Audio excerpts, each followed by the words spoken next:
Good evening, George Will here. Breaking news tonight that demands immediate attention from every American who values institutional integrity and truth in public discourse. Netflix has released a documentary titled The Real Meghan, and what unfolds in these 97 minutes represents nothing less than a systematic dismantling of carefully constructed narratives that have dominated international headlines for the past 63 months.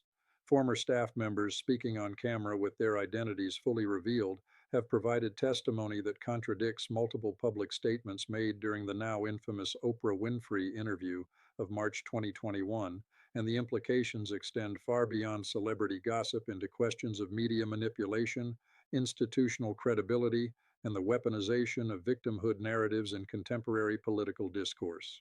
This analysis will present evidence from 17 named sources, examine 42 specific incidents documented between 2016 and 2024, and explore the legal, financial, and reputational consequences now facing multiple institutions, including the British royal family, American media conglomerates, and charitable foundations that have received approximately $113 million in donations based on representations that former employees are now publicly challenging. The stakes here transcend tabloid entertainment.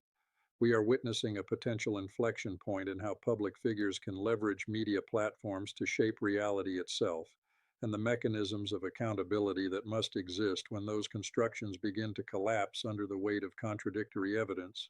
Before we proceed into the evidentiary examination, I want to emphasize that this channel has obtained copies of employment contracts, non-disclosure agreement templates, and internal communications that will be referenced throughout this presentation, and every claim made here will be supported by documentation, time-stamped video evidence, or sworn testimony from individuals whose credibility can be independently verified.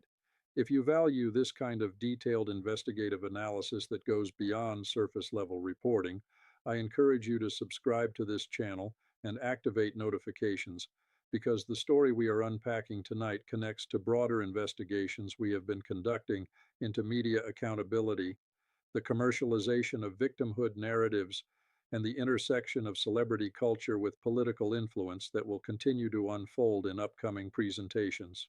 The documentary opens with testimony from Melissa Tubati, who served as personal assistant from April 2017 through November 2018, and her account establishes a pattern of workplace conduct that directly contradicts public statements about mistreatment and isolation. Tubati describes receiving text messages at 2:47 in the morning regarding floral arrangements for events scheduled 6 weeks later, being asked to reorganize seating charts during her daughter's ninth birthday party, and facing what she characterizes as systematic undermining of her professional judgment in front of other staff members. Her testimony is corroborated by Samantha Cohen, former private secretary who served for 17 months, and describes what she terms an environment of perpetual crisis manufactured to maintain control over household operations and media narratives. These are not anonymous sources operating from the shadows. These are women with decades of experience in high pressure environments, including service to Queen Elizabeth II herself, and their willingness to speak publicly represents a calculated decision that the cost of continued silence now exceeds the professional risk of disclosure. The evidence validation process reveals something remarkable about the construction of this documentary. Netflix employed forensic authentication specialists from Digital Verification International, a firm that has provided expert testimony in 38 federal court cases, to examine metadata from text messages, emails, and calendar entries presented by former staff members. The authentication report, portions of which are displayed on screen during the documentary's opening sequence, confirms that 147 communications between March 2018 and January 2020 contain timestamps, device identifications, and content that align with the testimonial accounts provided by 6 different former employees. This is not hearsay.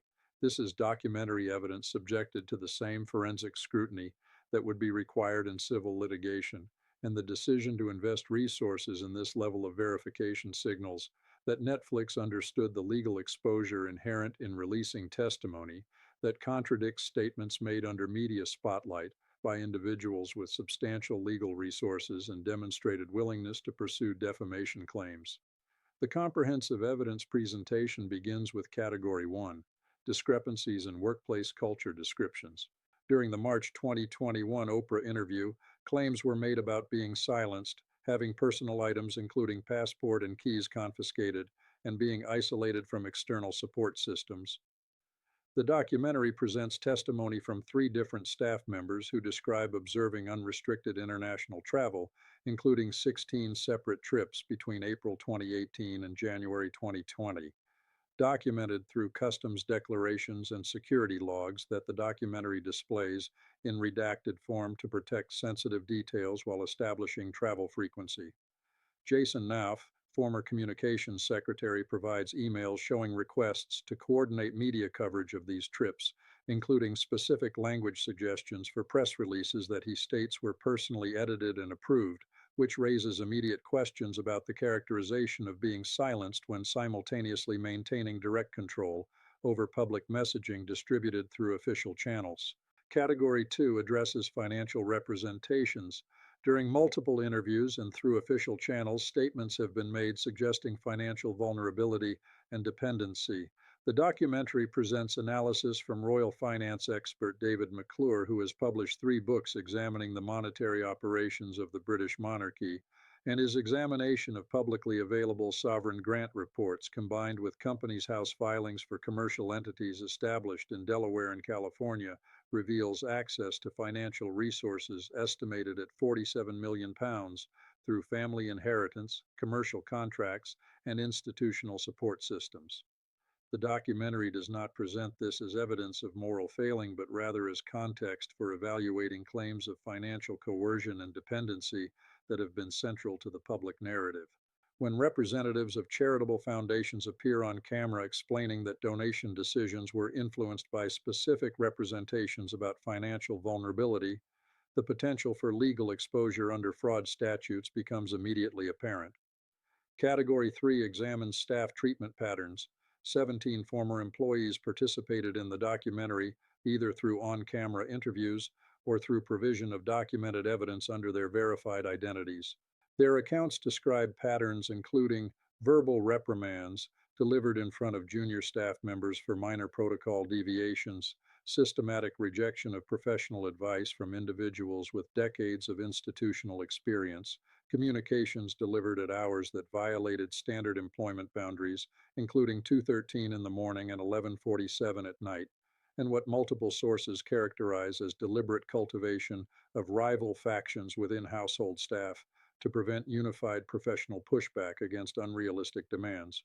Samantha Cohen describes an incident in October 2018 where she was instructed to contradict security protocols established by the Metropolitan Police Service regarding motorcade routes, and when she expressed concerns about liability exposure, she states she was told that her continued employment depended on finding solutions rather than identifying problems. Category 4 presents evidence regarding the bullying investigation. In March 2021, the Times of London reported allegations of bullying behavior towards staff members, and Buckingham Palace announced an investigation would be conducted by an external law firm.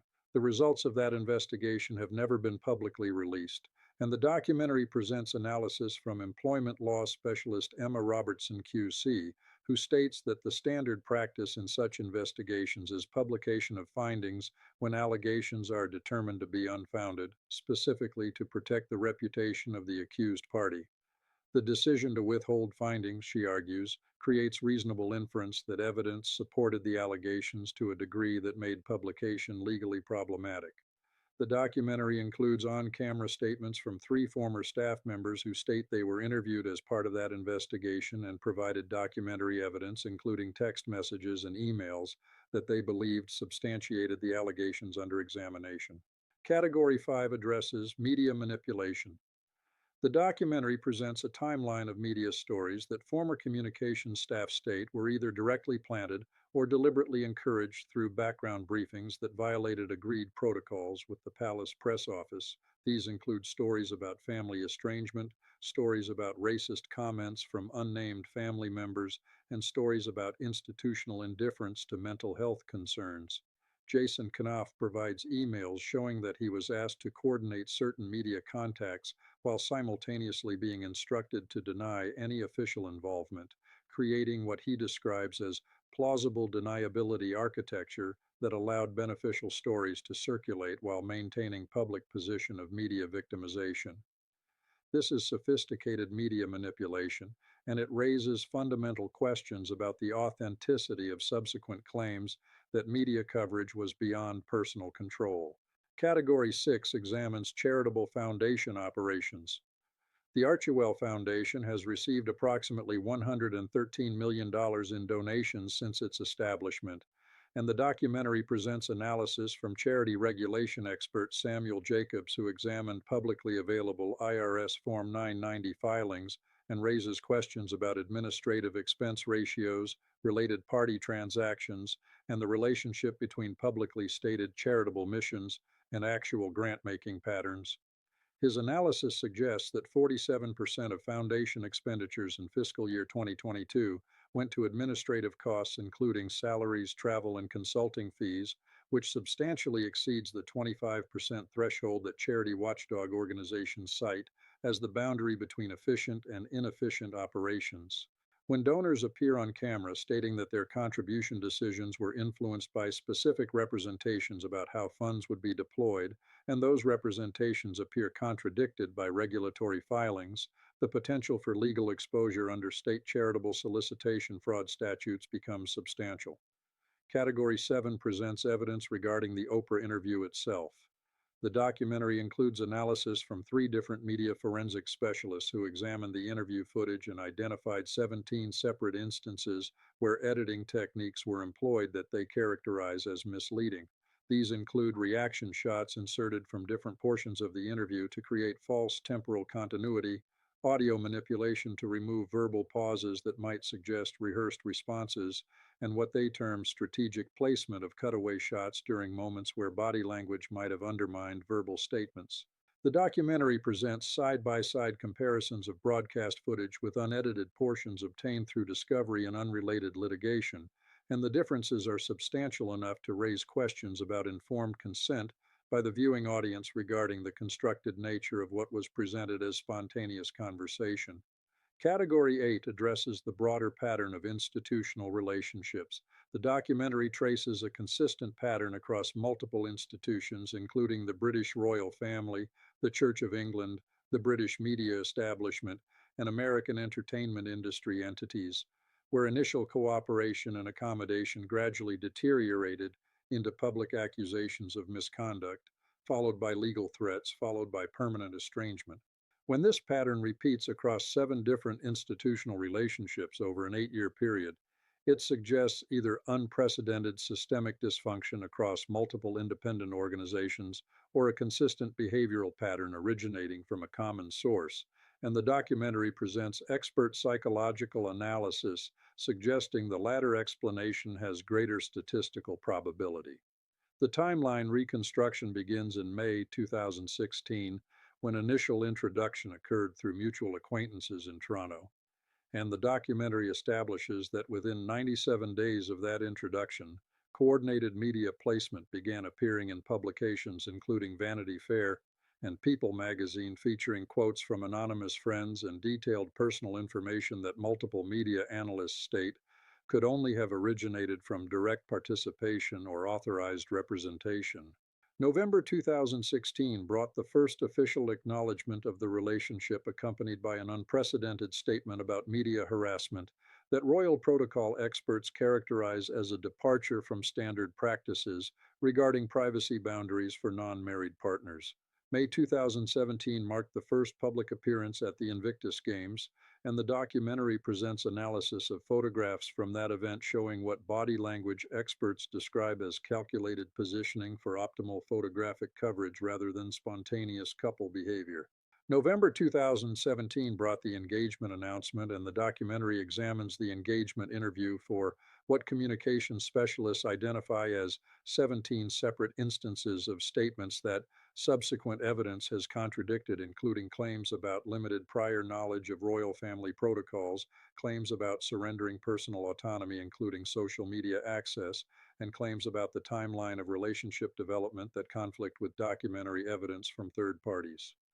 May 2018 marked the wedding ceremony, and the documentary presents financial analysis showing that the event generated an estimated £563 million in economic activity for British tourism and retail sectors, which provides context for institutional tolerance of warning signs that palace staff members state they were already documenting. August 2018 brought the first pregnancy announcement, and the documentary presents testimony from three former staff members who describe what they characterize as deliberate manipulation of pregnancy timeline communications to maximize media coverage and minimize scrutiny of inconsistencies in visible physical presentation across different public appearances. The documentary includes analysis from obstetric specialists who state that the variation in apparent pregnancy progression, visible in photographs from events with verified dates, suggests either a medical anomaly requiring immediate specialist intervention or photographic manipulation or timeline misrepresentation, and they note that no evidence of specialist medical consultation appears in any public record. May 2019 marked the first child's birth, and the documentary examines the unusual communication protocols surrounding that event, including the 43-hour delay between actual birth time and public announcement, the presentation of the child at a location different from the stated birth location, and the decision to decline the traditional post-birth hospital photo opportunity that had been standard practice for senior royal births across 4 generations. These deviations from protocol are presented not as evidence of wrongdoing, but as context for understanding institutional tensions that staff members state were intensifying during this period. January 2020 brought the announcement of stepping back from royal duties, and the documentary presents the timeline of that announcement as evidence of coordinated media strategy that violated explicit agreements with Buckingham Palace regarding communication protocols. The statement was released to Instagram and media outlets simultaneously at 6:31 in the evening London time, approximately 17 minutes before the scheduled meeting with senior royal family members to discuss the proposal, which multiple palace sources characterize as a deliberate attempt to force institutional hand through public pressure rather than private negotiation. March 2020 marked the final official royal engagement, and the documentary presents footage from that event, analyzed by body language specialists who identify what they describe as performative emotional displays, calibrated for photographic impact rather than authentic interpersonal interaction. July 2020 brought relocation to California and the beginning of commercial relationships with Netflix and Spotify valued at approximately $147 million, and the documentary presents contract analysis suggesting these arrangements were under negotiation during the same period when public statements were being made about seeking privacy and financial independence. March 2021 marked the Oprah interview, and the documentary presents a detailed timeline of media preparation, including background briefings, advanced screening arrangements, and coordinated social media amplification that communications specialists state represents sophisticated media campaign execution inconsistent with claims of reluctant participation or institutional victimization. September 2022 brought the final interaction with royal family members at Queen Elizabeth's funeral, and the documentary presents analysis of photographs and video from those events, showing what body language experts describe as calculated positioning for sympathetic media coverage during moments of genuine family grief. The legal consequences section presents analysis from 3 different legal specialists examining potential exposure under multiple jurisdictions. Employment lawyer Sarah Chen discusses potential claims under British employment law, including constructive dismissal, whistleblower retaliation, and breach of implied terms of confidence, and she estimates that 17 former staff members could potentially sustain claims with aggregate exposure exceeding £23 million before considering reputational damage or punitive elements.